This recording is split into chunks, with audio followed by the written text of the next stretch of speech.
اللہم صلی علی محمد وعلی آل محمد۔ جو رمضان میں کون سے شیاطین کے جکڑے جانے کا ذکر ہے؟ کیا سارے شیاطین جکڑے جاتے ہیں؟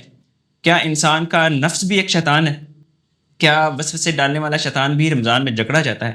مہربانی فرما کر تفصیلی رہنمائی کریں۔ دیکھیں جی، اس طرح کی کوئی ڈیٹیلز تو احادیث میں نہیں آئی ہیں، صرف بخاری مسلم میں ہے کہ سرکس شیاطین کو جکڑ دیا جاتا ہے۔ کیٹیگوریکل سٹیٹمنٹ نہیں آئی کہ دنیا کا ہر شیطان جکڑ دیا جاتا ہے، کیونکہ جو شیاطین انسانوں میں وہ تو سب سے زیادہ رمضان میں نظر آ رہے ہوتے ہیں، من الجنۃ والناس، یعنی اگر میں کہوں گا تو کسی کو برا لگے گا۔ آپ ذرا بریلویوں سے پوچھیں کہ دیوبندیوں کو گمراہ کرنے والے شیاطین کون ہیں، وہ کہیں گے دیوبند کے علماء۔ دیوبند سے پوچھے وہ کہیں گے بریلویوں کے علماء، اہل حدیث سے پوچھے وہ کہیں گے ان کے علماء، وہ کہیں گے اہل حدیث کے علماء، شیعہ کہیں گے ان کے علماء، وہ کہیں گے شیعہ کے علماء۔ تو یہ جو شیاطین جن کے اوپر کنسنسس ہے سارے مکاتب فکر کا، وہ تو رمضان میں نظر آ رہے ہوتے ہیں، اور ایسے نظر آتے ہیں کہ جناب ویسے تو آپ ان کے قابو نہیں آتے، جمعے کی بھی دوسری اذان میں پہنچ رہے ہوتے ہیں، وہ کہتے ہیں ہوں آئے ہو نا قابو، تو وہ آپ کو اتنے درس دیتے ہیں کہ آپ تنگ آ جائیں، اور خدا نہ خواستہ آپ اعتکاف بیٹھ جائیں، فجر کے بعد درس، ظہر کے بعد درس، عصر کے بعد درس، مغرب کے بعد درس، وہ صرف آپ کو بتایا جا رہا ہوتا ہے، اپنا عمل کرنا خود یہ تو ذرا مشکل کا۔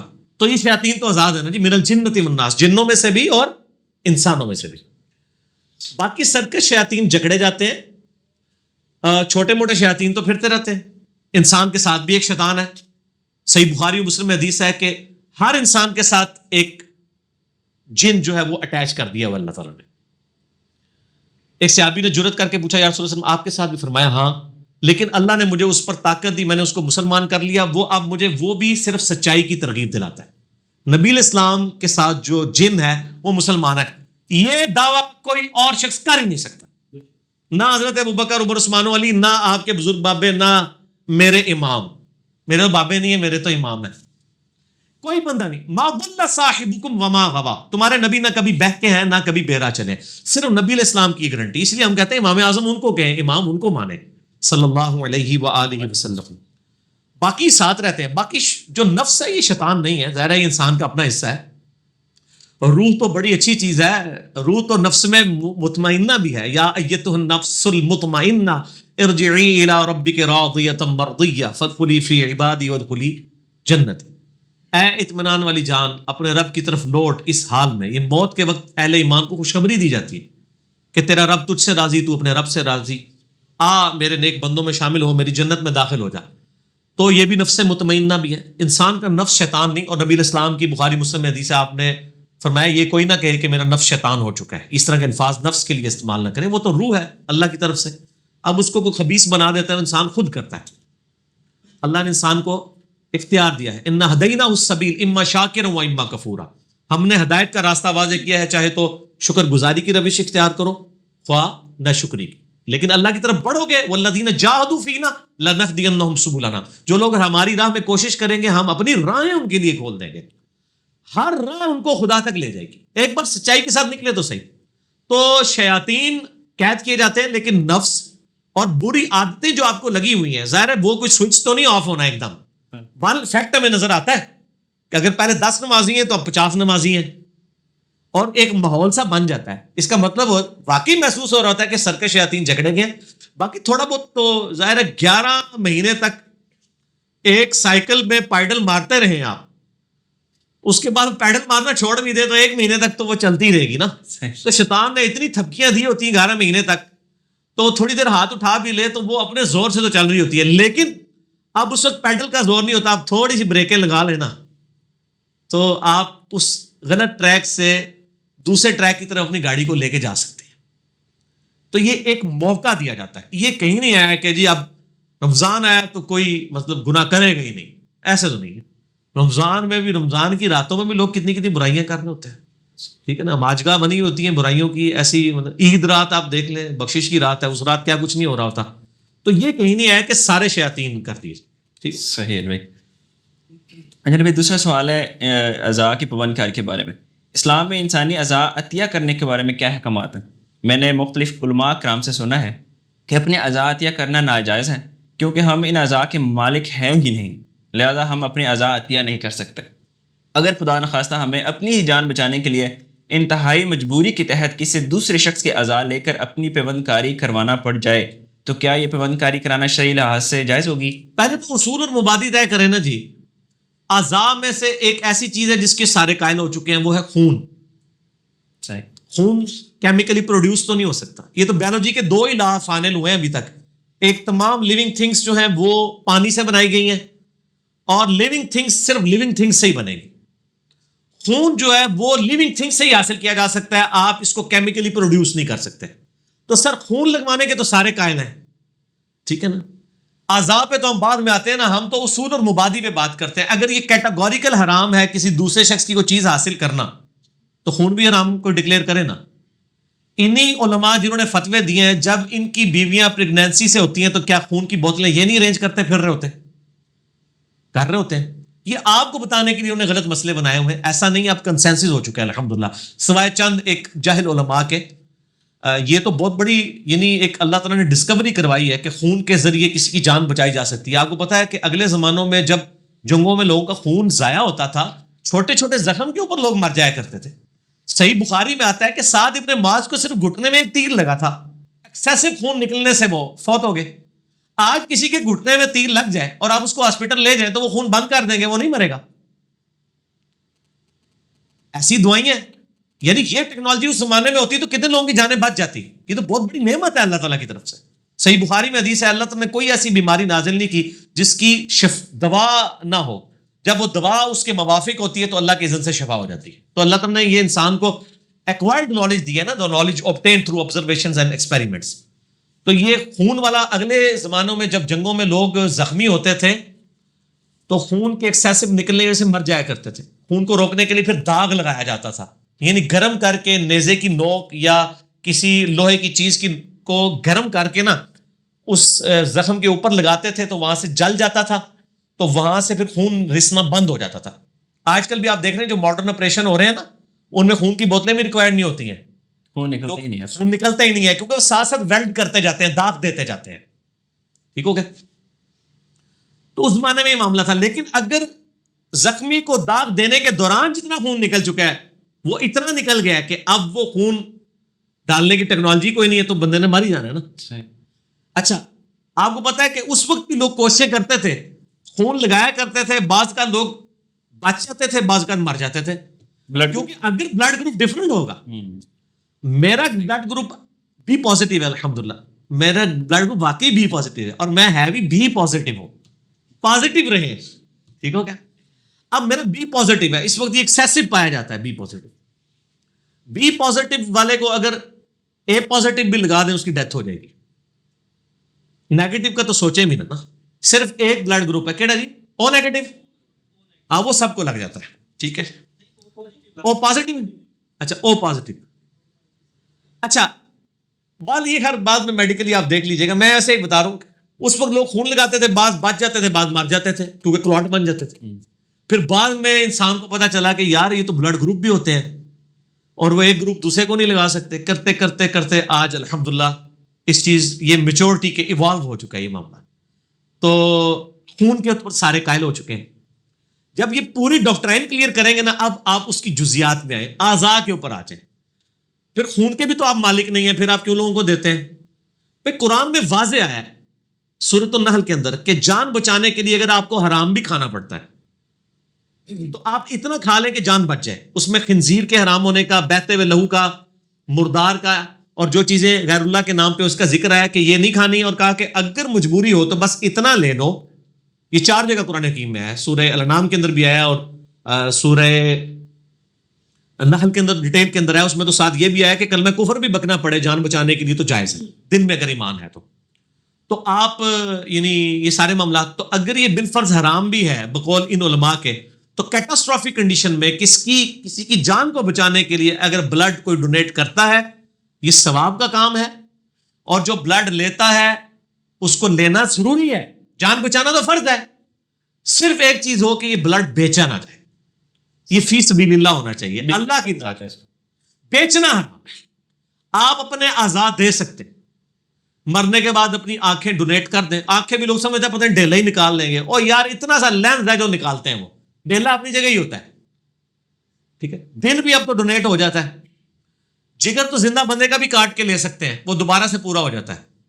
گردہ ایک ہو, ایک کے ساتھ آپ زندگی گزار سکتے ہیں, ایک ڈونیٹ کر سکتے ہیں. اس طرح کے اعضاء اگر کوئی ڈونیٹ کر دیتا ہے کسی زندہ بندے کی بیماری کو دور کرنے کے لیے, کسی کو کینسر ہو گیا, تو یہ تو ثواب کا کام ہے, اس کے اوپر کوئی گرفت نہیں ہوگی انشاءاللہ تعالیٰ. یہ تو کیٹاسٹرافک کنڈیشن ہے, کوئی شوق کے لیے تو نہیں کسی کا گردہ لگوا رہا. تو جب آپ سورۃ النحل میں آیا کہ آپ کلمہ کفر بھی بول سکتے ہیں, آپ حرام بھی کھا سکتے ہیں جان بچانے کے لیے, تو سر یہ ایک اصول طے ہو گیا نا. اس اصول میں اعضاء کی پیوند کاری بھی آ جائے گی, اس میں بلڈ ڈونیشن بھی آ جائے گی, اس میں پوسٹ مارٹم کا مسئلہ بھی آ جائے گا, سارے مسئلے اس کے اندر کور. لیکن اس کے لیے تھوڑی سی تعلیم کی ضرورت ہے اور تھوڑے سے کامن سینس کی, but common sense is not so common. اچھا لیکن بھائی اس سے سوال نکلتا ہے کہ جو ایک حدیث ہے کہ اگر آپ نے کسی ایک بندے کی جان بچائی تو اس کا مطلب ہے کہ آپ نے پوری یہ آیت ہے سورۃ المائدہ کی, جس نے ایک جان کو بچایا اس نے پوری انسانی کو بچایا, اور جس نے ایک انسان کو قتل کیا اس نے پوری انسانی کو قتل تو یہ آرگن ڈونیٹ کرنے سے اگر بندہ کسی کی جان بچاتا ہے تو اس کے ایکویلنٹ ہو سکتا ہے. جی ایکویلنٹ ہے, کیوں نہیں ہے. اور صرف یہ جان بچانا نہیں ہے, کسی کی جان آخرت کے عذاب سے بچا لی جائے وہ بھی جان بچانا ہے, جو ہم کام کر رہے ہیں, جو سب سے اعلیٰ درجے کا ہے. دنیا میں تو کسی کی 60 سال کی زندگی آپ نے بچا لی نا, جس کی اربوں سال کی زندگی آپ بچائیں گے, اسے اللہ کا تعارف کروا کے, اس کے پیغمبروں کا اور کتابوں کا تعارف کروا کے, تو اصل جان بچانا تو وہ ہے. ہمیشہ کی ناکامیوں سے بچانا. والآخرۃ خیر وابقیٰ ان ھذا فی الصحف الاولیٰ صحف ابراہیم وموسیٰ. ٹھیک ہو گیا نا. تو ایک جان بچانا وہ بھی ہے. تو آزاد نیشن کے ساتھ ساتھ بخاری مسلم بھی ڈونیٹ کیا کریں, مشکات بھی ڈونیٹ کیا کریں, ہمارے لیکچرز فری میں ڈونیٹ کیا کریں تاکہ لوگوں کی آخرت کی زندگی بچے. نماز عصر کی اذان شروع ہوگی انشاءاللہ, باقی نماز عصر کے وقفے کے بعد انشاءاللہ تعالی. ہاں جی, نماز عصر کے وقفے کے بعد. جی انوار بھائی اگلا کوشچن. بھائی تیسرا سوال ہے کہ کیا عورت عبایا یا دوپٹہ نیچے لگنے سے بیماریاں پھیلتی ہیں؟ یہ شاید عورت کو دوپٹہ یا عبایا نیچے لگنے سے روکنے کے لیے شاید یہ بات کی گئی ہے. میرا خیال ہے یہ شاید کوئی سپرسٹیشیس چیز ہی نہ ہو, جیسے کہتے ہیں وہ کالی بلی آگے سے گزر جائے تو وہ کوئی نوست ہے, یہ کبا بولے تو مہمان آنے کی خبر ہے, جوتی پہ جوتی چڑھی ہو تو کہیں سفر ہے. یہ ساری ہندوانہ چیزیں ہیں. اسلام تو یا ریویلڈ نالج کو مانتا ہے, وہی کے علم کو, اس میں تو کہیں ایسی بات نہیں لکھی, یا ایکوائرڈ نالج کو, سائنس کے علم کو, the knowledge obtained through observations and experiments. جب تک علم سائنس یا علم وحی یعنی ریویلڈ نالج اور ایکوائرڈ نالج میں کوئی چیز انڈورس نہ ہونا, اس کو ماننی نہیں چاہیے. باقی میڈیکلی یعنی زمین پہ بالکل گھسٹنے کا اگر معاملہ ہے نا, اگر آپ ظاہر ہے کوئی ایسی گندگی والی جگہ تو ظاہر جراثیم آنے کا اندیشہ تو ہے.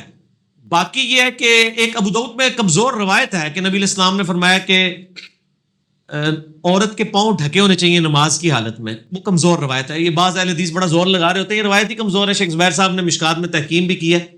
ٹخنوں سے نیچے ہوں, لیکن پاؤں کا ڈھکا ہونا عورت کے لیے نماز کی حالت میں ضروری نہیں ہے, ٹخنوں سے نیچے ہونا ضروری ہے. زمین پہ تو ظاہر ہے کہ نہیں ہونی چاہیے. اور باقی جو عورتوں میں فیشن بھی آ گیا کہ وہ انہوں نے ٹخنوں سے, مردوں کے تو شلواریں ٹخنوں سے اوپر نہیں, یہ عورتوں کی ہو گئی, تو وہ بھی غلط ہے. شاید اس فیشن کو انڈورس کرنے کے لیے ہو, یہ کوئی سپرسٹیشن چیز لگ رہی ہے. اسلام میں کوئی ایسی بات نہیں ہے. اس کا مطلب علی بھائی ایک سوال تو یہ بھی نکلتا ہے کہ جیسے جو مرد حضرات ہیں وہ اپنے پائنچے جو ہیں وہ گھٹنے سے نیچے کریں تو وہ تکبر کی علامت ہے.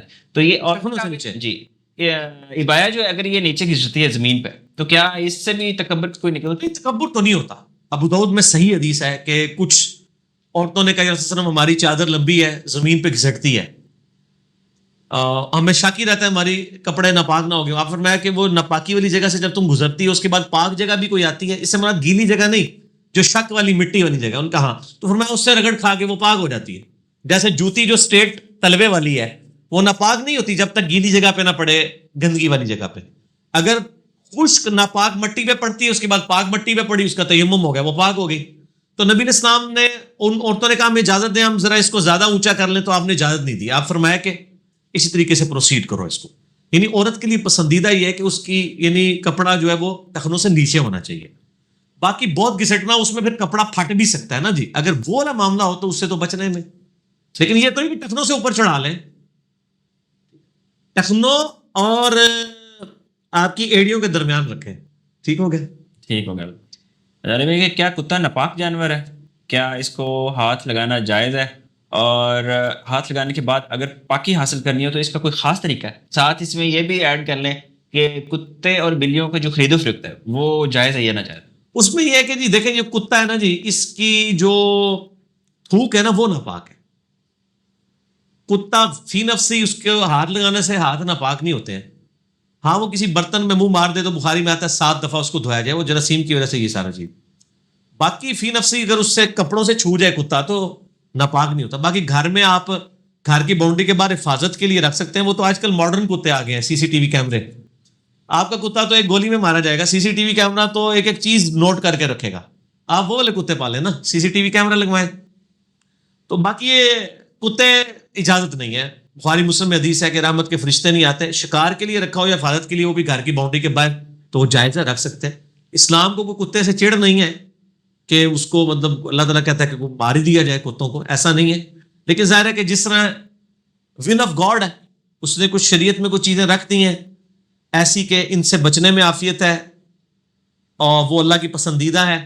جو ناپسندیدہ چیزیں وہ بھی اللہ کی بنائی ہوئی ہیں. آزمائش اسی وقت ہوگی جب پسندیدہ اور ناپسندیدہ چیزیں دونوں ہوں. خنزیر بھی اللہ کی مخلوق ہے, ایسا نہیں ہے کہ اللہ تعالیٰ کو نفرت ہے خنزیر کے ساتھ, اللہ نے پیدا کیا ہے, ٹھیک ہے نا جی. تو اس میں کوئی ایسا ایشو نہیں ہے.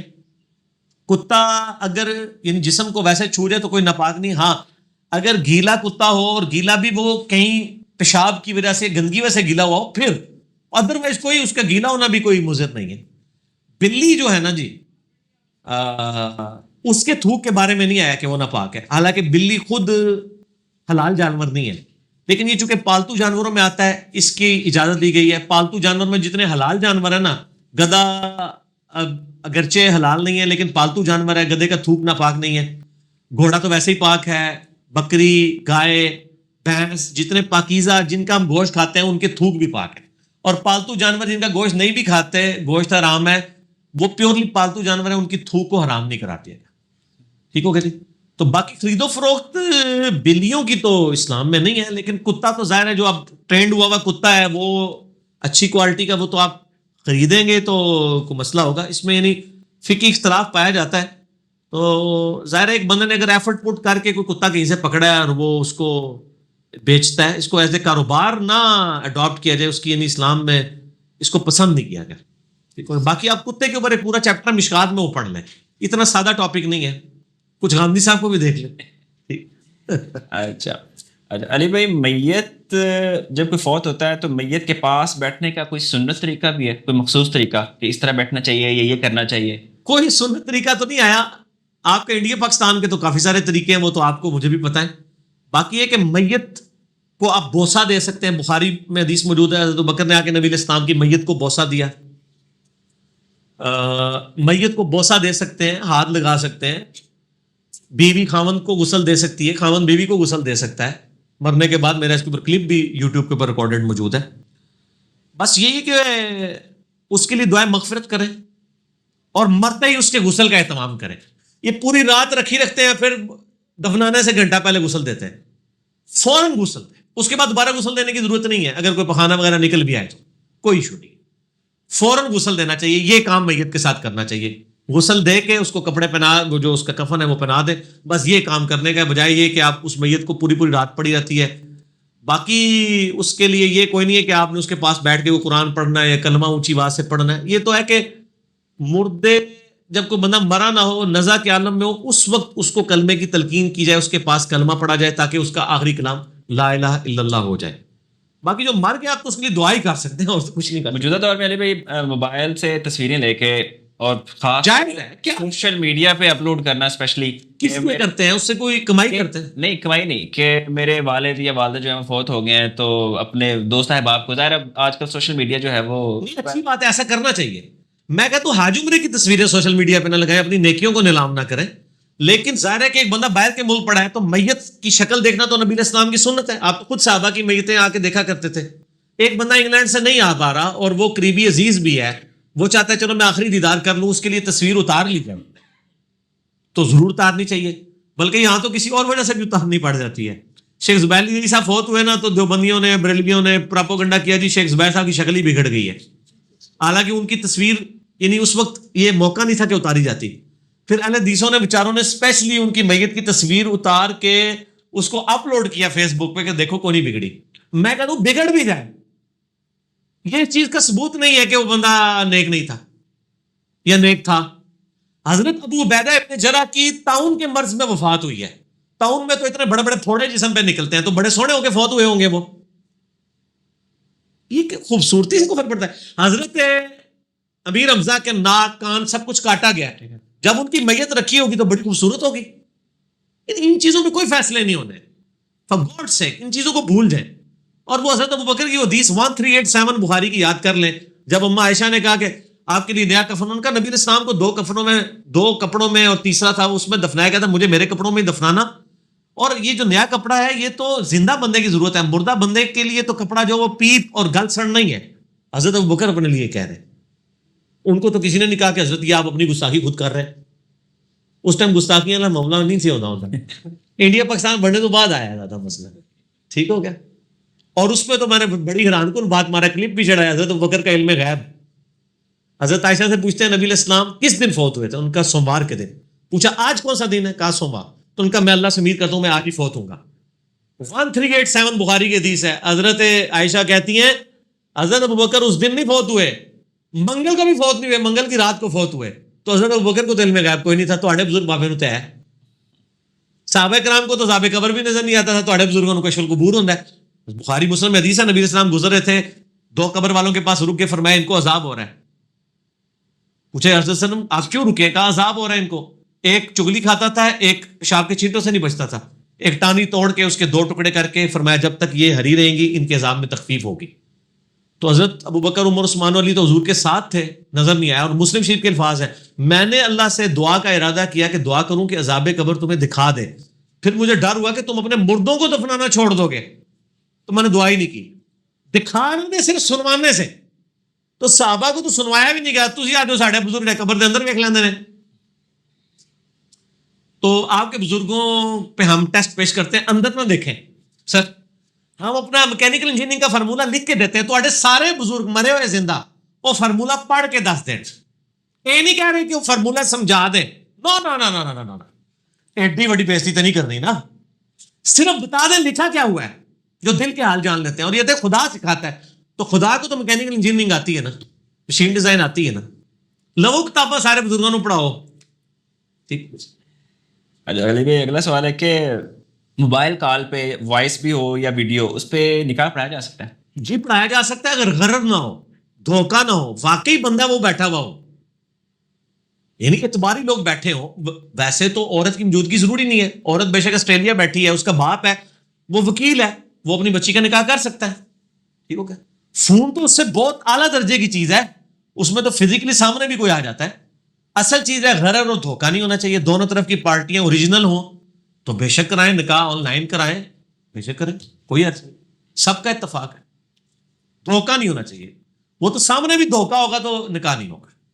صحیح ہے. جوتے پہ پاؤں رکھ کے نماز ادا کرنا کیسا ہے؟ جوتے پہن کے تو ہمیں پتہ ہے کہ نماز ہو جاتی ہے, لیکن جوتے رکھ کے اس کے اوپر پیر رکھے, وہ اس لیے رکھا جاتا ہے جس طرح نبی علیہ السلام نے تو اذان جو ہے وہ لا الہ الا اللہ پہ ختم کر دی تھی.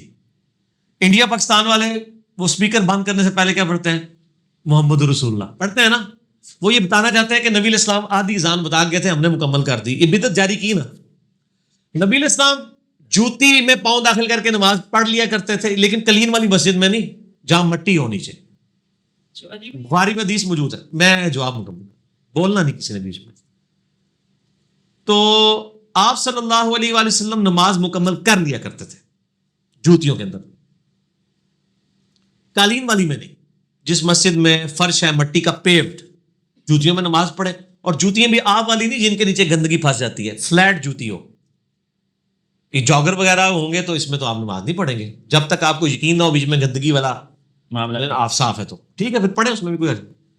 تو جوتیوں میں نماز پڑھ سکتے ہیں. نبی صلی اللہ علیہ وآلہ وسلم نے پڑھی ہے, اس کا جواز موجود ہے. آج بھی ہمارے فوجی حضرات سیاچین میں جوتیوں سمیت ہی نماز پڑھتے ہیں.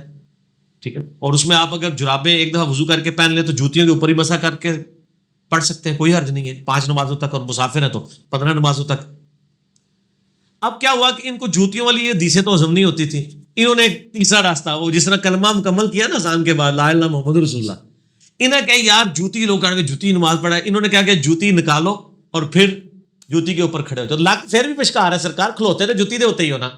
پاویں جوتی کے اندر پاؤں داخل کر کے کوئی کھڑا ہوا ہے یا اس کے اوپر یوں کھڑا ہوا ہے, نیچے تو جوتی نیچے سے جوتی ہے نا, لگتے میں شکار ہی ہے نا, چاہے آپ سارے ادھر رکھیں, پاؤں ادھر رکھیں, پاؤں ادھر کریں, سارے ادھر, کمر تو درمیان میں ہی رہے گی نا. تو یہ پاکستان انڈیا نے جس طرح ان کے مولویوں نے اذان مکمل کی نا, کسی نے درود شریف لگا کے, کسی نے محمد رسول اللہ لگا کے, اقامت کے بعد بھی لگا کے, تو انہوں نے نا یہ اس میں تھوڑی سی نا ریمیڈی کی ہے, حالانکہ اس کا فائدہ کوئی نہیں ہوا. تو جوتی اگر آپ نے پہنی ہے, صاف ستھری ہے, تو جوتی سمیت نماز پڑھیں, اور اگر آپ کو جوتی پہ شک ہے تو پاؤں نکال کے اس کے اوپر کھڑے نہ ہو, جوتی نکال کے پیچھے کریں, صحیح ہے, اور ننگے پاؤں زمین پہ کھڑے ہو کے آپ نماز جنازہ میں زیادہ تر مسئلہ ہوتا ہے یہ گراؤنڈ وغیرہ تو وہ آپ پڑھ سکتے ہیں, کوئی نہیں, ٹھیک ہو گیا. سوال ہے کہ موٹر سائیکل سے میں گر گیا ہوں اور چوٹ لگ گئی ہے, پاؤں پہ چوٹ لگنے کی وجہ سے ڈاکٹر نے جو دوائی لگائی ہے اس میں کہتے ہیں کہ پانی بالکل نہیں لگانا کیونکہ اس میں پیپ پڑ سکتی ہے. تو اس صورت میں وضو کیسے کیا جائے؟ ٹھیک ہے, وہ تو میں نے بتایا سورۃ النحل کے اندر کیٹاسٹرافک کنڈیشن میں تو آپ کلمہ کفر بھی بول سکتے ہیں, احادیث کے اندر موجود ہے, نبی علیہ السلام نے اس کی اجازت مرحمت فرمائی ہے کہ آپ مسح بھی کر سکتے ہیں. زخم تو بہت بڑی چیز ہے, سردی سے بچنے کے لیے آپ کو کہا گیا ایک دفعہ وضو کر کے پہن لیں, اور اس کے بعد جرابوں کے اوپر یا موزوں کے اوپر مسح کر لیں. پٹی پہ بھی آپ صرف مسح کریں گے, دھوئیں گے نہیں. آپ نے جو پٹی کی ہے اس جگہ پہ آپ ہاتھ کو گیلا, یہ نہیں کہ شوربا اور ٹپک رہا ہو, نہیں, ایک بار گیلا کیا بالکل جسٹ تری رہ جائے ہلکی سی, پھر ایسے اوپر سے پھیرتے, انف ہے, اینف, کوئی مسئلہ. لیکن یہ ڈاکٹر پرہیزگار بھی ہونا چاہیے. چھوٹے موٹے ڈاکٹر تو ویسے ہر چیز کے اوپر وضو بھی چھڑوا دیتے ہیں, یہ دیکھیں واقعی اگر آپ کو یقین ہو تو. ٹھیک ہو گیا, صحیح بات. علی بھائی, جماعت کے ساتھ نماز پڑھتے ہوئے اگر دھیان بٹ جائے اور نماز کی ترتیب بھی دھیان میں نہ رہے تو کیا امام کی موجودگی میں بھی سجدہ سہو ہو سکتا ہے؟ امام کی موجودگی میں تو امام چونکہ آپ کو لیڈ کر رہا ہے, آپ کی جو ایسی غلطیاں ہیں جو فرائض میں نہیں آتی ان کی کمپنسیشن امام کی وجہ سے ہو جائے گی. صحیح. مثلا کوئی بندہ جو ہے وہ امام کے پیچھے نماز پڑھتے ہوئے اس نے سجدہ چھوڑ دیا, 2 کی بجائے 1 سجدہ کر دیا, تو اب سجدہ تو فرض تھا, تو اب امام کی کمپنسیشن نہیں ہوگی, آپ کو پڑھنی ہوگی, نماز دوبارہ ہی پڑھنی ہوگی, یا اس کے سلام پھیرنے کے بعد 1 رکعت مکمل کرنی ہوگی. البتہ سبحان ربی العظیم بھول گئے آپ, سبحان ربی الاعلیٰ بھول گئے, یا تشہد کے بعد دعائیں بھول گئے, تشہد تو فرض ہے اور درود شریف کا چھوٹا سا حصہ بھی, اس کے بعد والی چیزیں بھول گئے یا اسکپ ہو گئی, تو آپ کی نماز ہو جائے گی, سجدہ صاحب نہیں کریں گے. امام کے پیچھے جو غلطیاں اس طرح کی ہوتی ہیں ان کے لیے سجدہ صاحب کرنا ضروری نہیں ہوتا. امام کی جو نماز ہے وہ خود بخود کور کر جائے گی مقتدی کی نماز. ٹھیک. سرکاری اداروں میں جب بندہ ریٹائر ہوتا ہے تو جو رقم ملتی ہے جس کو پروویڈنٹ فنڈ کہتے ہیں, اور ساتھ پینشن بھی ملتی ہے, کیا یہ جائز ہے؟ جی پی فنڈ کے اوپر میرا یوٹیوب پہ کلپ بھی ہے, G P F government provident fund کے اوپر زکوٰۃ کا مسئلہ, اس پہ زکوٰۃ بھی بنے گی اور یہ جائز بھی ہے, اور اس کو آپ البتہ یہ انٹرسٹ فری کروانا چاہیے, جس طرح ہم نے اپنے ادارے میں انٹرسٹ فری کروایا ہوا ہے کہ سود سے پاک اس کو کروائیں, یہ آپشن موجود ہوتا ہے. اگر آپشن موجود نہ ہو اور کمپلسری ہو جی پی ایف فنڈ, تو جیسے ہی جی پی ایف ملے, اگر آپ کی زندگی میں مل جائے تو آپ سود والی رقم علیحدہ کر لیں اسٹیٹمنٹ کو دیکھ کے, اور وہ بغیر ثواب کی نیت کے کسی کو غریب کو دے دیں یا کسی اچھے کام میں لگا دیں. ثواب کی نیت حرام مال پہ نہیں ہو سکتی, حلال پہ ہوگی.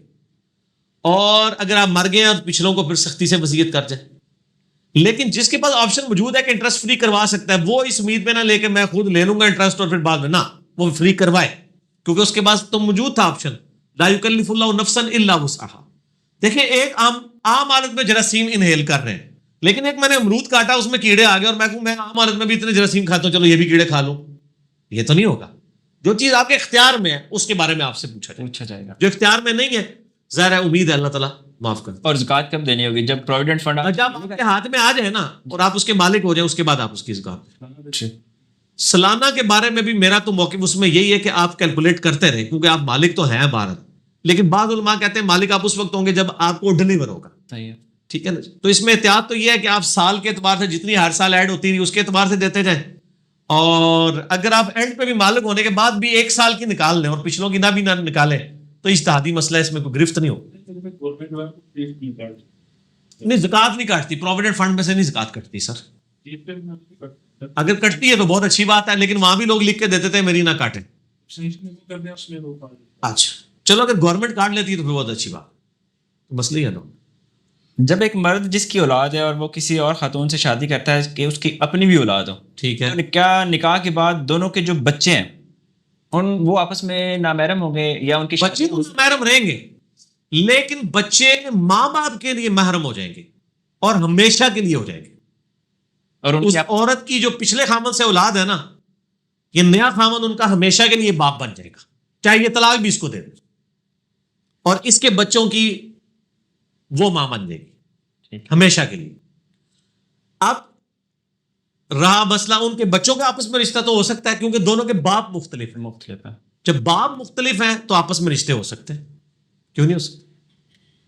یہ تو ہاں جی, باپ مختلف, باپ یا ماں میں سے کوئی ایک چیز بھی کامن ہو جائے نا, پھر رشتہ نہیں ہو سکتا, بہن بھائی بن جائیں گے.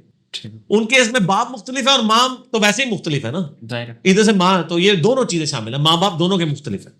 ٹھیک ہو, اگر ماں کامن ہو جاتی نا, وہ والی ماں جس سے وہ پیدا ہوئے میں, ایک تو یہ والی ماں ہے, یہ والا معاملہ ڈفرینٹ ہے, ماں یہ بھی ہے, لیکن اس ماں کی وجہ سے وہ والا حرمت کا رشتہ اس کی اولاد کے ساتھ قائم نہیں ہوگا. ٹھیک ہے. نفل یا فرض نماز میں قرآن پاک دیکھ کے پڑھ سکتے ہیں؟ پڑھ سکتے ہیں. میرا یوٹیوب کے اوپر ایک کلپ بھی رکھا ہوا ہے, کیا تراویح میں قرآن حکیم ہاتھ میں پکڑ کے آپ پڑھ یا سن سکتے ہیں.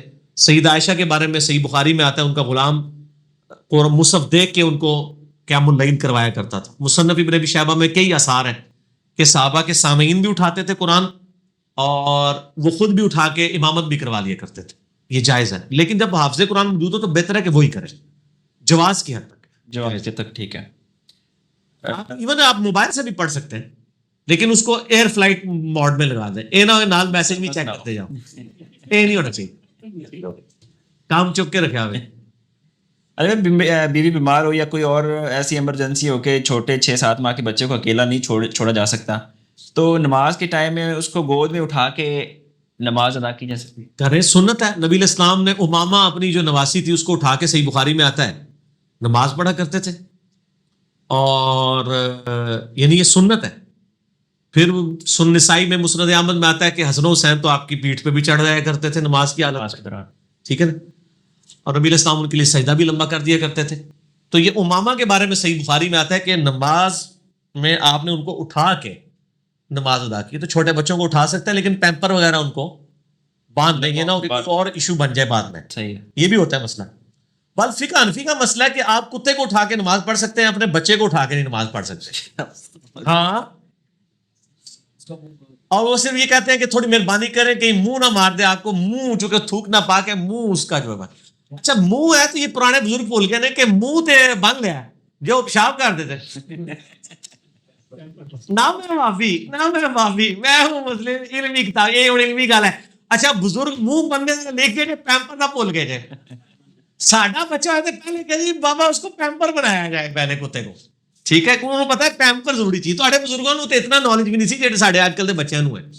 دیکھیں منہ باندھنے کا تو فقہ حنفی میں لکھا ہے کہ آپ کتا اگر اٹھا کے نماز پڑھ رہے ہیں اپنا تو منہ باندھ لیں, تو پیمپر نہیں اس کو باندھنا, وہ پیشاب کر دے گا.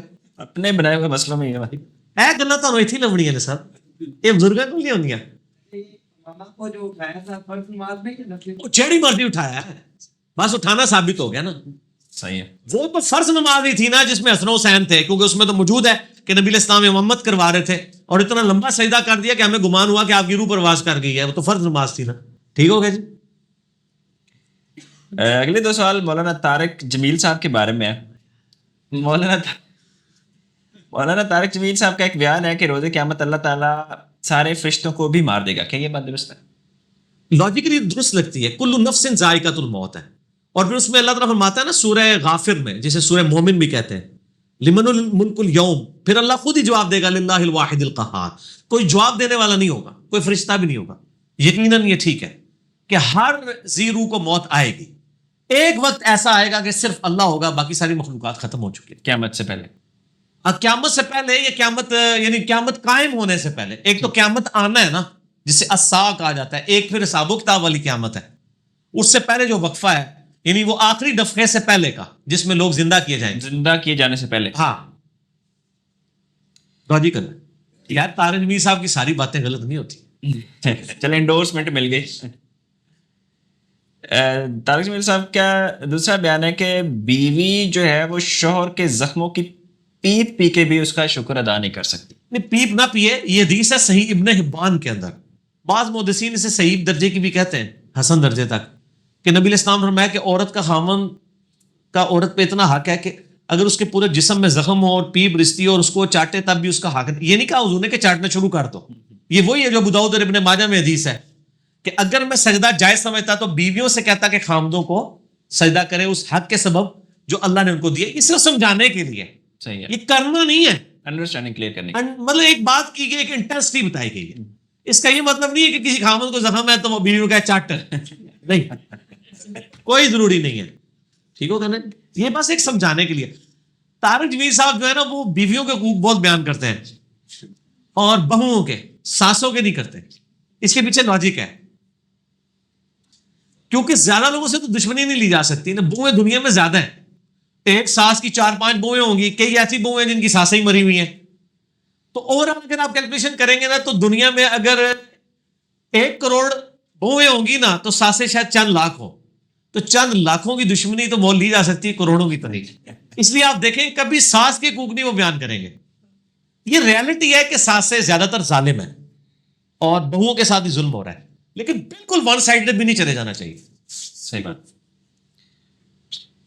ایک بندے کا سوال ہے کہ پرائیویٹ اسکول میں کام کرتا ہوں اور مالک جو ہے وہ میرا ہندو ہے, وہ فوت ہو گیا. اب تمام سٹاف جو ہے وہ شمشان گھاٹ میں گیا ہے, تو کیا میں بھی وہاں جا سکتا ہوں اور ان کے گھر پہ تعزیت کے لیے؟ اگر تعزیت کی ضرور جائیں ان کے گھر میں, لیکن ان کی مذہبی ایکٹیویٹی میں شامل نہ ہو. ٹھیک ہے, بلکہ آپ کی تو مسلمان ایسی مذہبی ایکٹیویٹی کر رہے ہیں کہ مسلمانوں کی ان مذہبی ایکٹیویٹیز میں سوائے جنازے کے شامل نہیں ہونا چاہیے. ہندوؤں کو تو آپ چھوڑ ہی دیں, یہ کیا کچھ نہیں کر رہے ہیں. تو آپ ان کی مذہبی ایکٹیویٹی میں مشابہت نہ کریں. جو ابو داؤد میں حدیث ہے جو جس قوم سے مشابہت کرے گا اس میں سے شمار کیا جائے گا, وہ مذہبی مشابہت ہے. ویسے یہ پینٹ شرٹ اور موبائل فون یہ وہ چیزیں اس میں نہیں آتی ہیں. تو مذہبی ایکٹیویٹی میں تعزیت کے لیے ضرور جائیں, اور تعزیت کے لیے یہ نہ کہیں کہ اللہ تعالیٰ اس کی مغفرت کرے. وہ تو قرآن میں واضح ہے سورہ توبہ میں, کسی مومن کے لیے شائع نہیں ہے کہ چاہے اس کے قریبی رشتہ دار ہی اگر شرک کے حال میں مرے کہ ان کے لیے دعائیں مغفرت کرے. آپ بس ان سے یہ تعزیت کریں کہ جی وہ ہمارے اچھے دوست تھے, بڑے خوش اخلاق تھے, ہمارے ساتھ اچھا معاملہ کیا انہوں نے, اور اللہ تعالیٰ آپ کو اس معاملے میں صبر دے. جو آپ کا یہ لاس ہے اس کے اوپر آپ کو اللہ تعالیٰ صبر دے. ٹھیک ہے, بس اس طرح. کیا یہ سچ ہے جب کوئی لڑکا پیدا ہوتا ہے تو اللہ تعالیٰ فرماتے ہیں جاؤ تم دنیا میں اور اپنے والد کی مدد کرو, اور جب کوئی لڑکی پیدا ہوتی ہے تو اللہ تعالیٰ فرماتے ہیں جاؤ تم دنیا میں تمہارے والد کی مدد. قرآن میں تو اللہ تعالیٰ نے کہیں نہیں فرمایا ہوا, حدیث میں کہیں فرمایا ہوا, حدیث قدسی میں تو دکھا دیں. اچھا باقی لوگ تو بس تقریریں سن کے تو میرے پیچھے آ جاتے ہیں, علی بھائی کسی نے یہ کہہ دیا کسی نے یہ کہا. یار ان سے آپ لوگ کیوں نہیں پوچھتے ہیں, ان کو آپ نے کھلی ڈیل کیوں دی ہوئی ہے؟ ہم تو حدیث کا نمبر نہ بتائیں تو کہتے ہیں وہ مسلم تو دسیا سی نمبر نہیں سی دسیا, نمبر تو دسیا سی چیپٹر نہیں سی دسیا. ساڈے کو تو اتنے لاڈ اپنے مولویوں نے کھلی چھٹی دیتی ہوئی ہے. ٹھیک ہے نا جی, ہاں عادت ڈالی ہے, اچھی بات ہے, ہم عادت ڈالتے ہیں. ٹھیک ہے نا, سوال ان سے بھی پوچھے جاتے ہیں لیکن ریفرنس پتہ نہیں کیوں وہ یہاں پہ آ کے مانگتے ہیں, ادھر سے ریفرنس مانگنے کی بھی ہمت نہیں ہوتی. پیشنٹ کے ساتھ علی بھائی جو یورین کا بیگ ہوتا ہے وہ آپریٹ سے پہلے یا بعد میں مجبوری کے طور پہ, تو اس دورانیے میں نماز ادا کرنے کا کیا حکم ہے؟ نماز ادا کر سکتے ہیں, ظاہر وہ کیٹاسٹرافک کنڈیشن میں ہے جی. اب یہ نہیں کہا جائے گا کہ وہ مسلسل پیشاب نکل رہا ہے اور یا وہ پلید اس نے اپنے ساتھ چیز لگائی. کیٹاسٹرافک کنڈیشن, کیٹاسٹرافک کنڈیشن میں آپ کر سکتے ہیں, کوئی حرج نہیں, جائز. آپ موبائل کے ساتھ کر رہے ہیں کچھ, چھوڑ دو یار تھوڑی دیر موبائل دی جان.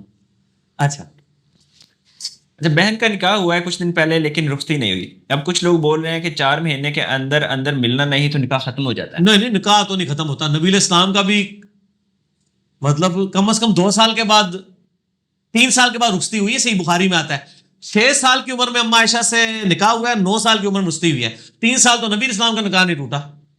یہ جھوٹ مشہور کیا ہوا ہے. پروویڈنٹ فنڈ جو کہ ملازم کے نام پہ کمپنی کے اکاؤنٹ میں جمع ہوتا ہے, اس پہ زکوٰۃ دینی ہوگی جبکہ وہ پیسے ابھی ملازم کے نام پہ, یہ میرے خیال میں ایڈریس کر دیا آپ نے. نفل نماز کس وقت پڑھی جا سکتی ہے, کوئی مخصوص ٹائم اس کا نفل نماز کا؟ سب سے افضل نفل نماز تو وہ ہیں جو 12 سنتیں موقع ہیں. اور کیا فرض نماز کے لیے کوئی ایسا وقت ہے صحیح مسلم میں, ہاں صحیح مسلم میں حدیث ہے کہ مرد کی فرض کے بعد سب سے افضل نماز وہ ہے جو گھر میں پڑھتا ہے. تو سنتیں گھر پڑھیں, فجر کی 2 سنتیں, ظہر کی 8 سنتیں, 4 پہلے 4 بعد والی, بعد میں 2 موقع ہیں 2 غیر موقع ہیں, مغرب کے بعد 2, عشاء کے بعد 2 اور 3 وتر. بے شک گھر پڑھیں زیادہ افضل ہے. اور نمازوں کے اوقات کے اوپر میرا مسئلہ نمبر 30 ہے ڈیٹیل کے ساتھ، وہ آپ دیکھ لیں کہ کن اوقات میں نمازیں منع ہیں، کس میں آپ پڑھ سکتے ہیں. ٹھیک ہے. کچھ لوگ گائے کے بچوں کے بچپن میں سینگوں کی جگہ دوائی لگا کے سینگ ختم کر دیتے ہیں ہمیشہ کے لیے. کیا ایسے جانوروں کی قربانی لگ جاتی ہے؟ نہیں بچنا چاہیے جی سر. آپ نے ان کا اوریجنل حسن ہی ختم کر دیا. ہم تو کہتے ہیں خسی جانور کی بھی قربانی نہیں کرنی چاہیے.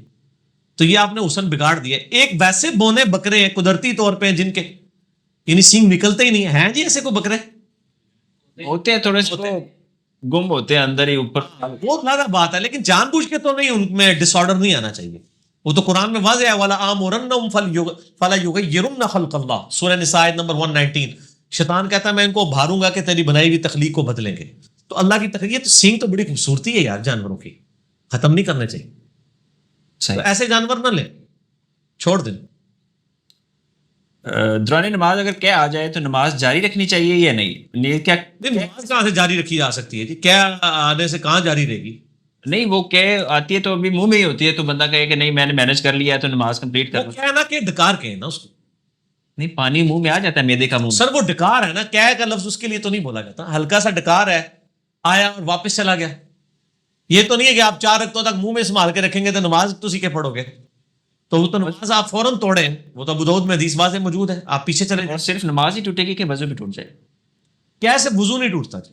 فقہ حنفی کے نزدیک ٹوٹ جاتا ہے، کتاب و سنت میں نہیں ٹوٹتا. اور کیا روزہ کی حالت میں بلڈ دیا جا سکتا ہے؟ بلڈ دیا جا سکتا ہے اگر آپ کے بے ہوش ہو جانے کا خدشہ نہ ہو. میں نے رمضان شریف کے سارے احکام و مسائل مسئلہ نمبر 53 ABCD میں یہ ساری باتیں بتائی ہیں، احادیث بتائی ہیں ابو داؤد سے، بخاری سے، سنن دارمی سے، کہ آپ نبی علیہ السلام نے پچنے بھی لگوائے ہیں روزے کی حالت میں. اس میں تو خون ڈونیٹ کر رہے ہوتے ہیں نا، آپ نکال لیتے ہیں. خون ڈالنے سے تو ٹوٹ جائے گا ظاہر ہے. وہ جسم میں کوئی چیز، صحیح بخاری میں ہے ابن عباس کا قول، جسم میں چیز داخل کرنے سے تو روزہ ٹوٹ جائے گا. ٹھیک ہے. نمک سے روزہ افطار کرنے کی کوئی حدیث یہ ہے؟ حدیث تو نہیں، بزرگ فرماتے ہیں. حدیث تو کھجور کے بارے میں اور پانی کے بارے میں. اگر کوئی پرندہ یا جانور مر جائے تو اس کو مٹی میں دفن کرنا چاہیے یا ویسے بھی پھینک دیں تو کوئی ایشو نہیں ہے؟ بہتر تو ہے دفن کر دیں تاکہ تعفن نہ پھیلے. اگر آپ کا پالتو تھا تو آپ اس کو ریگارڈ کریں کہ اس کو آپ، ویسے اللہ تعالیٰ نے قدرتی طور پہ گدے رکھتی ہیں نا صفائی کرنے کے لیے، مردار جانور کے لیے، لیکن اب نہیں ہے وہ. آپ کو پتہ ہے انڈیا پاکستان سے تو گدے ختم ہو گئی ہیں. آپ دیکھیں مردار پڑا رہتا ہے. گد دیکھیے آپ میں سے کسی نے پچھلے 5-7 سالوں میں لائیو تو کوئی ختم ہو گئی نا گد. سر ختم ہو گئی ہے. ڈسکوری چینل پہ پورا پروگرام انڈیا والوں نے باقاعدہ کروڑوں روپے لگا کے تحقیق کرائی ہے. تو پریشان ہو گئے کہ گد اتنی بڑی نعمت ہے، یہ مردار خور ہے. وہاں پارسی جو ہے وہ اوپر بہت بڑی بلڈنگیں بنا کے نا اس میں اپنی لاشیں پھینک دیتے ہیں. گدیں وہاں سے کھاتی تھی ان کی لاشیں. اب وہ تعفن پھیلتا ہے، وہ کھاتی نہیں ہے. تو انہوں نے پھر کہا کہ جی تحقیق کراؤ، گد نظر نہیں آ رہی. تو پتہ چلا، یہ آج سے میں 15 سال پہلے کی بات کر رہا ہوں. ہم بچپن میں ہم نے گدیں دیکھتے تھے، ہم نہیں اب دیکھتے. چیلے کوے نظر آتے. وہ ادھر ایک بکریوں کو ایسا ٹیکا لگایا جاتا تھا کہ جب وہ بکری مرتی تھی جس نے زندگی میں ایک دفعہ بھی وہ ٹیکا لگوایا، اس کا گوشت کھانے والی گد کے گردے فیل ہو جاتے تھے. اس کی وجہ سے گدیں انڈیا پاکستان سے ختم ہو گئی ہیں. اور یہ بڑی مصیبت بن گئی ہے ہمارے لیے، کیونکہ اب یہ مردار خور ہیں تو یہ صفائی تو ہو ہی نہیں رہی ہے. پھر انہوں نے باقاعدہ بلایا، وہ ٹیکے پہ بندی لگی. اب پاکستان میں بھی بندی ہے، لیکن گدے تو واپس نہیں آ سکتی اللہ کہ ان کو اب صحیح طریقے سے پالا جائے، ان کو پروموٹ کیا جائے. تو وہ قدرتی صفائی کا نظام ختم ہو گیا. میں چائنا گیا 2004 میں، بیجنگ میں تقریباً 1-1.5 ہفتے رہا. میں نے مکھی نہیں وہاں دیکھی. ایسی دوائیاں انہوں نے کی ہیں کہ مکھیاں ماری گئی ہیں. جاپان کے اندر شہد کی مکھیاں مر گئی ہیں. ان کو آپ مر گئے ہیں بیچارے، مصیبت پڑ گئی ہے. اب وہ شہد کی مکھیوں کے پاؤں کے ساتھ جو پولن ٹریول کرتے تھے نا، اب ان بیچاروں نے اپنے ہاتھوں میں وہ پر جانوروں کے پکڑے ہوئے ہیں اور وہ پولن لے کے ایک ایک پھول پہ خود لگاتے ہیں بندے چڑھ کے، پھر اس میں سیب بنتے ہیں. پہ مصیبت گئی ہے. نیچرل کام ہے. ہاں، جب آپ نیچرل آرڈر کو ڈس آرڈر کریں گے تو آپ پھر بھگتیں گے اس چیز کو. بڑی مصیبت کھڑی ہو جاتی ہے. یہ گدے بھی بہت بڑی نعمت ہے جو اب ختم ہو چکی ہیں. ایک ہی سفر، بزرگوں کی دعائیں کام نہیں آئی ہیں، ختم ہو گئی. ایک ہی سفر میں زیادہ سے زیادہ کتنے عمرے کیے جا سکتے ہیں، اور کوئی یہ سنت ہے یا اس میں کوئی ممانعت؟ ایک سفر میں ایک ہی عمرہ جی منع ہے. ایک سفر میں ایک ہی عمرہ نبی علیہ السلام سے ثابت ہے. حج تمتع کریں یا حج قران کریں، ایک سے زیادہ نہیں کر سکتے. اس کے لیے پھر یا دوبارہ میقات پہ جائیں، اتنی فٹیگ کاٹنی کسی نے کاٹے، ویسے اجازت نہیں ہے کہ آپ اس طریقے سے یہ کام کریں. حج میں بھی ایک ہی عمرہ کرنا ہوتا ہے. اگر آپ مدینہ شریف سے واپس آ رہے ہیں وہ تو سفر ہی نیا ہو گیا نا. تو آپ پھر وہ بیر علی پہ سیدنا علی کے نام پہ ایک کنواں بنا ہوا ہے, تو وہاں پہ آپ احرام وہ باندھتے ہیں, ساری گاڑیاں وہاں کھڑی کرتے ہیں, پھر آپ آگے دوبارہ کر لیں. وہ تو میقات کراس کر جاتے ہیں. یہ جو حضرت عائشہ والی مسجد جو ہے وہ وہاں پہ جا کے بار بار جا کے وہ ٹنڈے کروا رہے ہوتے ہیں, پھر دوبارہ بار بار احرام باندھ رہے ہوتے ہیں, یہ تو بدعت ہے. سب کے نزدیک بدعت, میرے نزدیک نہیں, سب کے نزدیک. ٹھیک ہو, ٹھیک ہے.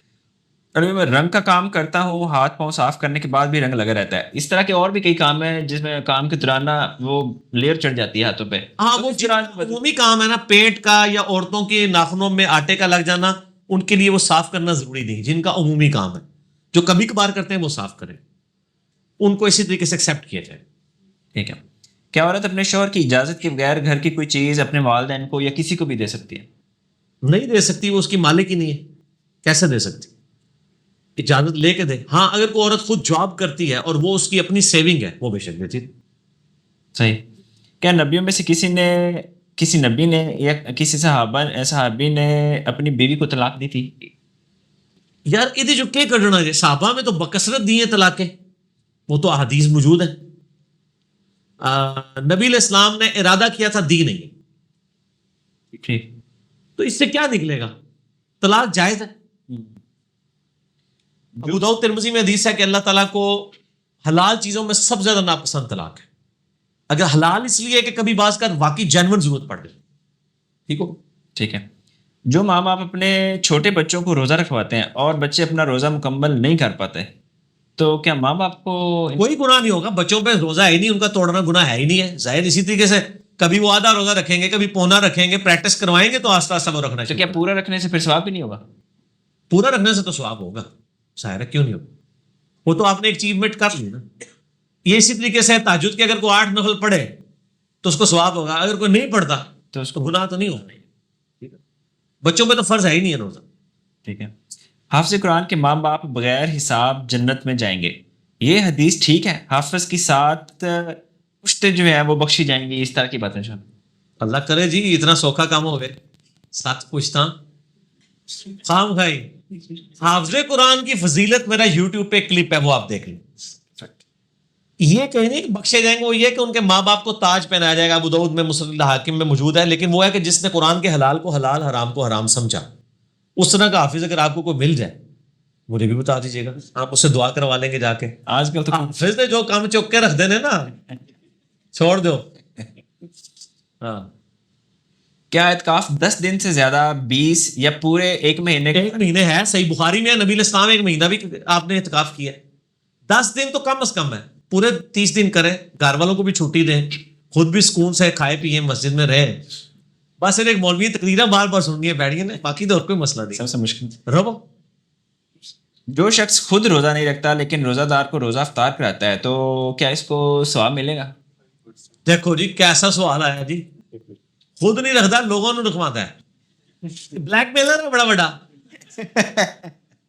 یہ اسی طریقے سے ایک بندے نے پوری زندگی خود قرآن کھول کے نہیں پڑھا, اب اس کی میت پہ سارے گھر والے قرآن کھول کے پڑھ رہے ہیں, تو سر کیا ہوگا؟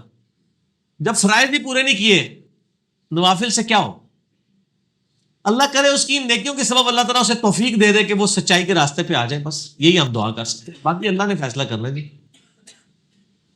صحیح ہے. میرے پاس 2 پلاٹ ہیں, میری نیت ان کو فروخت کر کے ذاتی استعمال کے لیے گاڑی اور گھر بنانا ہے, ان پر زکوٰۃ؟ جی ظاہر سیونگ ہے آپ کی, یہ تو بڑی شہری والا آپ کام کر رہے ہیں. اس کا تو مطلب ہے کسی کے پاس 50 تولے سونا ہے تو وہ 1 پلاٹ لے کے جی زکوٰۃ ہی کوئی نہیں. جو آپ کی سیونگ ہے یا مال تجارت ہے, چاہے وہ کسی فارم میں بھی ہے, اس پہ زکوٰۃ لگے گی. زکوٰۃ کے قدیم اور جدید 70 احکام و مسائل, مسئلہ نمبر 95B دیکھ لیں, میں نے اس میں بتایا. ٹھیک ہے. قسطوں پر لی گئی چیز کی زکوٰۃ قسطیں پوری ہونے کے بعد ادا کرنا ہوتی ہے یا قسطوں کے دوران بھی ہم ادا کرتے ہیں؟ کیڑی چیز ہے زکوٰۃ قسطیں لی اور آپ زکوٰۃ اس کی دینا چاہ رہے ہیں؟ گاڑی کی تو زکوٰۃ نہیں ہوتی, موٹر سائیکل کی زکوٰۃ نہیں ہوتی. تو پھر یہ شاید کو پلاٹ اس کی یعنی کاروبار کی نیت سے لیا ہو تو ظاہر جب آپ پورے مالک ہوں گے اسی کے بعد ہی دیں گے. اور اس میں آپ کیلکولیشن یہ کر لیں کہ جتنے % آپ مالک ہو چکے ہیں, جتنی آپ نے اس کی پیمنٹ دے دی ہوئی ہے, اتنی کی زکوٰۃ ساتھ ساتھ نکالتے تھے. ظاہر وہ آپ کی سیونگ ہے. کیا عورت جو ہے وہ گھر پہ اعتکاف کر سکتی ہے؟ جائز ہے جی. آج کے دور میں تو میں کہتا ہوں اجتہاداً گھر ہی پہ ہی اعتکاف کرنا چاہیے. مسجد میں تو CCTV کیمرے لگے ہوئے ہیں, تو یہ مولوی بہت خطرناک ہے. بالکل اجازت نہ دیں عورتوں کے مسجد میں اعتکاف بیٹھے. کوئی اعتبار نہیں, میں آپ کو بتاؤں بہت خطرناک ہے. اس طریقے سے ہوٹلوں میں بھی اپنی فیملیوں کو نہ لے کے جائیں. آپ ایک ٹینٹ خرید لیں, اگر آپ نے کہیں کاغان ناران جانا ہے, ایک ٹینٹ خرید کے اس ٹینٹ میں آپ رہ لیں. ہوٹلوں کے کوئی حالات نہیں ہیں. ان لوگوں نے آج کل ایسے ایسے CCTV کیمرے آ گئے ہیں, یعنی وہ آپ سمجھ لیں بال پوائنٹ کی جو سامنے بال ہے نا, پن اسپائی کیمپ. اسپائی اس طرح کے کیمپس جو ہیں وہ آئے ہوئے ہیں, پتہ نہیں کہاں کہاں انہوں نے فٹ کیے ہوئے ہیں. پھر وہ یوٹیوب پہ ویڈیوز چڑھتی ہیں, پھر عورتیں خودکشیاں کر لیتی ہیں. تو جناب ضرورت کیا ہے کہ آپ ان جگہوں پہ جا کے رہتے ہیں؟ ٹھیک ہے, کوئی حالات نہیں, قطر نہیں. اور یہ فطرانے کا کیا مقصد ہے اور یہ کیوں ادا کیا جاتا؟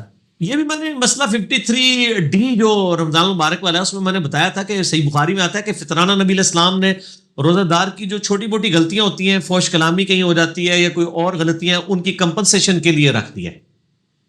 اللہ تعالیٰ نے یہ یعنی نبی علیہ السلام کے ذریعے رکھوایا ہے, اس لیے فطرانہ دیا جاتا ہے. اور یہ فرض ہے؟ فرض ہے.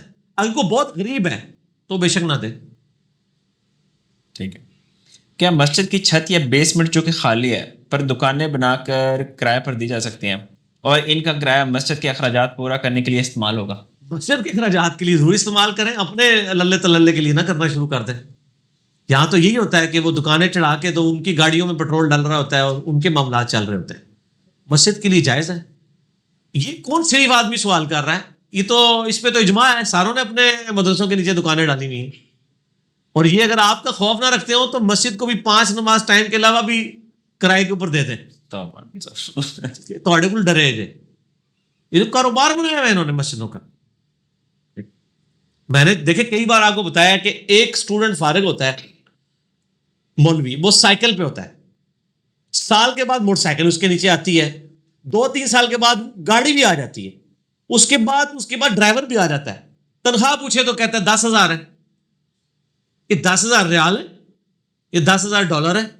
ریال ہی ہو سکتا, کہاں سے آ رہے ہیں سر؟ ریال بھی ہو تب بھی نہیں رکھ سکتے, ڈالر ہو تو پھر بھی آپ صرف سوچ سکتے ہیں. ٹھیک ہے نا جی. یہ مطلب کیا کر رہے ہیں یہ لوگ؟ کیا کر رہے ہیں؟ چندہ ان کے قبضے میں, آفیشیل تنخواہ تو 10,000 ہے. پرکس پرکس اس کو کہا جاتا ہے نا. ٹھیک ہے, فرنج بینیفٹس. یہ فرنج جڑی ہے نا, یہ جدوں پتہ لگے گا.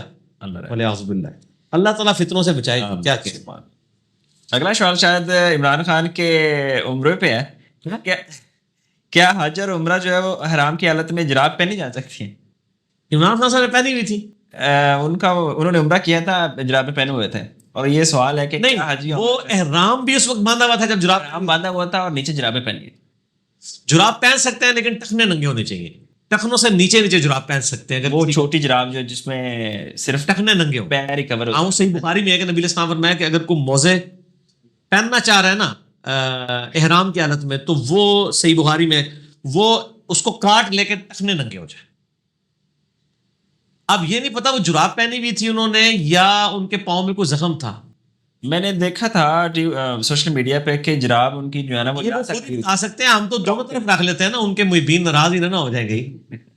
تو ہمیں تو ان کے اس عمرے پہ بھی اعتراض ہے جو انہوں نے کروڑوں روپے کا کیا ہے. ہم تو کہتے ہیں کہ ہاں وہ ضرورت نہیں ہے. ایک ایسے لیڈر کو جو بات کرتا ہو نیلسن منڈیلا کی اور باقی لوگوں کی, اس کو زیب نہیں دیتا کہ اتنا مہنگا, چاہے اپنے پیسے پہ ہی کرے.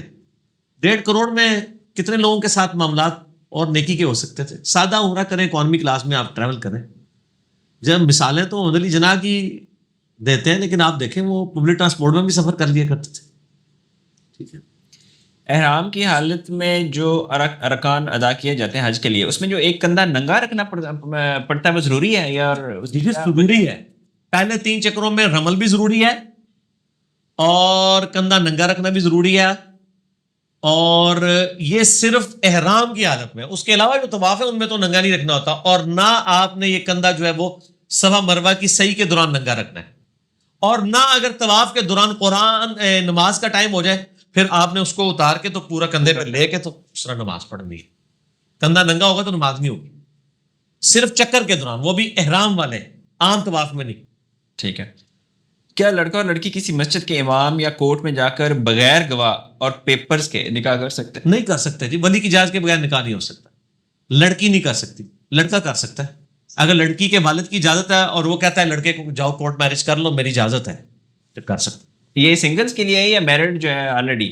ہاں مطلب کہ جو مرد کے لیے تو چلے ٹھیک ہے، وہ شادی شدہ، اس نے دوسری شادی کرنی ہے، لیکن کوئی وڈو ہے مطلب اس کا یا ہاں جو بیوہ عورت ہے نا، اس میں تو صحیح بخاری میں حدیث ہے کہ بیوہ اپنی خود حقدار ہے، اس کے لیے ولی کی اجازت نہیں ہے. یہ کماری لڑکی کے لیے.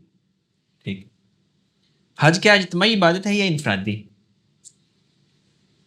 کس حوالے سے یہ پوچھ رہے ہیں؟ یہ حوالہ انہوں نے ساتھ ہاں یہ میں سمجھ گیا. وہ یہ کہنا چاہ رہے ہوں گے کہ جس طرح ہم فرض نماز اجتماعی کر رہے ہوتے ہیں امام کے پیچھے، اس اعتبار سے تو حج جو ہے وہ انفرادی عبادت ہے. کیونکہ یہاں پہ جب اہل حدیث کہتے ہیں نا بریلویوں کو کہ یار آپ لوگ تو کہتے ہیں امام کعبہ کے پیچھے نماز نہیں ہوتی، تو آپ حج ان کے پیچھے کرتے ہو، تو وہ کہتے ہیں حج تو انفرادی عبادت ہے. یہ سامنے ہی پتہ ہے، کیونکہ نہ میں وہابی نہ میں بابی، میں ہوں مسلم علمی کتابی. تو وہ کہتے ہیں وہ تو ادھر خطبہ حج کا دیتا ہے. وہ حج کا خطبہ کون سنتا ہے؟ مسجد نمرہ میں 15-20 ہزار بندہ ہوتا ہے، وہاں 30 لاکھ بندہ ہوتا ہے. مسجد نمرہ دیکھتا بھی کوئی نہیں ہے حاجی، بہت کام لوگ ہیں. تو انفرادی عبادت ہی، اجتماعی تو نہیں ہے سارے. میں نے کسی مولوی صاحب سے سنا ہے کہ ہاتھ میں پاؤں کے ناخن کاٹ کر ان کو سفید کپڑے میں ڈال کر مٹی میں دفن کر دیں اور سفید کپڑے کو کفن تصور کریں، اس سے جو بیماری ہوگی انشاءاللہ ختم ہوگی. تو یہ بیماری تو پہلے مولاناؤں کی ختم کی جائے نا، جو ہاتھ پرستی جنہوں نے یعنی ہاتھ چھپایا ہوا ہے، تو ان کے ناخن کاٹ کے سفید کپڑے میں رکھیں کہ اگلی دفعہ یہ بخاری مسلم سے ممبر پہ آگے نماز کا طریقہ بتاتے ہیں کہ نہیں، یہ بیماری ان کی ختم ہوئی ہے کہ نہیں. کیونکہ روحانی بیماریوں کے ختم کرنے کی بات کر رہے ہیں کہ جسمانی، کہ دونوں. جسمانی لگ رہا ہے، سوال سے تو جسمانی لگ رہا ہے. اچھا جسمانی لگ رہا ہے. تو قرآن و حدیث میں ایسی کوئی بات نہیں ملتی، ہمارے علم میں تو کوئی ایسی بات نہیں. مسجد میں جو قاری ہیں ان پہ دوران بیان یا وہ نعت پڑھ رہے ہیں وہ پیسے پھینکنا جائز ہے؟ اب تو جو پھینکنے والے ہیں وہ خود بھی مخالفت کرتے ہیں کہ ویل نہ پھینکی جائے. ویسے اگر کوئی امام مسجد کی یا کسی نعت خان کی جو شرکیہ نعت نہ پڑھتا ہو یا تلاوت کرنے والے کی خدمت کرنا چاہتا ہے تو ویسے ضرور کرے، لیکن ایسے دکھا کے تو نہ کرے، ریاکاری تو نہ کرے، تو غلط ہے. مقصد ہی ان کا مجھے لگتا ہے طوائفوں والا ایک بدعت ہے جو مسلمانوں میں آ گئی ہے، اسی سے ہی ڈیڈکٹ کیا گیا، اور تو کوئی نبی علیہ السلام ہمارے زمانے میں تو ایسا نہیں ہوتا تھا. کیا اعتکاف میں بغیر سم کے موبائل رکھنا ٹھیک ہے؟ جو ہم صرف نیت یہ ہو کہ ہم اس پہ تقاریر سنیں. سیم والا بھی رکھیں، کوئی حرج نہیں ہے. کون کہتا ہے؟ ضرورت کے تحت ہی رکھا ہوا ہے نا. اب دیکھیں کئی ایسے علماء ہیں جن کے ساتھ لوگ رابطے میں رہتے ہیں، ان سے مسائل پوچھتے ہیں، وہ اعتکاف بیٹھ جاتا ہے. اب لوگ موبائل پہ وہ دین کی خدمت ہی کرتے ہیں. مطلب وہ یہ تو نہیں ہے کہ وہ اپنی بیوی کے ساتھ گپے مارتا رہے یا اپنی منکوہا کے ساتھ. منگیتر کا تو کنسیپٹ اسلام میں نہیں، منکوہا ہی میں بات کروں گا. صحیح، وہ والا کام نہ ہو. بہتر تو ہے کہ اس کے بغیر ہی، تاکہ ایک ٹوٹل ڈیڈیکیشن کے ساتھ. باقی جو اس کو یوز کرنا چاہتا ہے قرآن پڑھنے کے لیے، احادیث کے لیے، سم نکال کے ضرور کرے. گھر پہ رابطہ کر سکتا ہے فون پہ؟ کر سکتا ہے، ہاں گھر جا بھی سکتا ہے کھانا کھانے کے لیے، ٹوائلٹ کے لیے. تو میں نے بخاری مسلم سے حدیثیں بتائی ہیں. حضرت صفیہ نبی علیہ السلام کو ملنے کے لیے آئیں تو آپ ان کو گھر تک چھوڑنے کے لیے آئے تھے اس میں اعتکاف کی حالت میں. اور راستے میں رات کا یعنی دوپہر یعنی رات کا بڑا ایک تاریک وقت تھا. پہلے تو آپ گپ شپ کرتے رہے، پھر چھوڑنے گئے. راستے میں کچھ صحابہ کھڑے تھے، آپ نے فرمایا یہ میری بیوی تھی، کوئی غیر محرم عورت نہیں تھی. تو صحابہ نے کہا رسول اللہ آپ کے ساتھ ہم بدگمانی تو نہیں کر سکتے. تو آپ نے فرمایا کہ شیطان انسان کے جسم میں خون کی طرح دوڑتا ہے. یہ وہاں پہ آپ نے فرمایا تھا. صحیح. تو یعنی نبی کے بارے میں بدگمانی کر کے کہیں کافر نہ ہو جاتے وہ. تو آپ نے اس سے یہ بھی پتا چلا کہ لیڈر کا کام ہے کہ وہ اپنے فالوورز کو ڈکلیئر کرے. یا اکثر علماء جو ہے نا ممبروں پہ سنا رہے ہوتے ہیں. حضرت عمر سے ان کے بیٹے نے پوچھ لیا کہ جی یہ کرتا کہاں سے سلوایا؟ انہوں نے کہا مجھے 2 چادریں ایک بیٹے نے گفٹ کی، ایک میری تھی، تو میں نے سلوا لیا. ایک چادر میں تو میرا یہ لباس نہیں بنتا تھا. وہ ممبر سے جیسے ہی مولوی اترے نا، آپ اس سے پبلکلی پوچھ لیں کہ حضرت صاحب یہ آپ نے گاڑی اور یہ باڈی گارڈ اور یہ اتنے جدادے کہاں سے بنا لیے؟ آپ بھی ذرا کلیئر کر لیں ذرا ممبر پہ چڑھ کے جس طرح حضرت عمر نے کیا ہے. تو پھر آپ کی وہ اکرام مسلم کریں گے. جو ہی خود تقریر کر کے اترا ہے نا سر، آپ اس سے نہیں پوچھ سکتے. میرا دعویٰ ہے، پوچھ کے دیکھ لیں کہ سر آپ کا کون سا سورس آف انکم ہے. آپ حضرت عمر کی مثالیں دیتے پھر رہے ہیں، آپ کے اپنے نعت کے ہیں. گستاخی ہو جائے گی. گستاخی ہو جائے گی. حضرت عمر کی نہیں ہوتی تھی، یہ ان کا زیادہ مرتبہ ہے کہ ان کی ہو جاتی ہے. کیا مرد کی شلوار ہر وقت ٹخنوں سے اوپر ہونی چاہیے یا صرف نماز کے لیے یہ نہیں جی، ہر وقت ہی ہونی چاہیے. میرا آپ یوٹیوب پہ جا کے کلپ لکھیں پینٹ فولڈ کرنا تو آپ کو پتہ چل جائے گا. اس میں نے بتایا کہ مرد کے لیے ٹخنے ننگے کرنا عام حالت میں بھی سنت دائمہ متواترہ مسلسل ہے. صحیح. تکبر ہو یا نہ ہو. باقی اگر کوئی نیچے رکھتا ہے اس کے اوپر ہم شرعی حکم وہ والا نہیں لگائیں گے کہ تکبر کے طور پہ بغیر تکبر، وہ اللہ فیصلہ کرے گا. آپ کو ہم یہی ترغیب دلائیں گے کہ نبی علیہ السلام نے اس کی ترغیب دلائی. ٹھیک ہو گیا.